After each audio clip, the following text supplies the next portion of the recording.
Welcome to the Quatro Legal Guide real estate video series. Today we're going to be talking about expropriation. Many clients and investors interested in buying in Costa Rica ask about the threat of expropriation by the Costa Rican government. Their concern is whether their real estate investment could be jeopardized by expropriation procedure, making Costa Rica an unsafe place to invest. Costa Rica in general has a stable climate for investment, and this extends to buying property or investing in development projects or business ventures.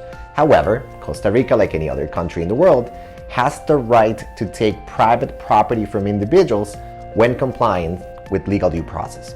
This process is called expropriation. In a nutshell, an expropriation is a legal process used by the government to take properties for public use, such as building infrastructure like hospitals, schools, roads, and projects that value or satisfy a public need. However, all of this needs to be discussed by Congress. In principle, not every property is subject to this grave risk. From a foreign buyer perspective, citizenship will not be a factor that will increase or decrease the risk of expropriation. In other words, Costa Ricans and expats have the same chances of being subject to an expropriation procedure as the law considers them equal. The Constitution stipulates that private property can be expropriated to Costa Ricans or foreign nationals only when the due process has taken place and in cases of public interest. So, if expropriation can happen to anyone and pretty much in any property, what are the steps for an expropriation to take place? Well, there needs to be a declaration of public interest. This declaration can be made by the executive branch or Congress, and it implies a set of studies and technicalities to support it. There needs to be the initiation of an expropriation legal procedure. The government, through the state attorney office, must file an expropriation lawsuit guided by our expropriations law. Once the lawsuit is filed, the property owner can challenge the expropriation procedure. They will be given due process to oppose the expropriation and challenge the assessment of value done by the Costa Rican state. Once this happens, there's the matter of payment of compensation.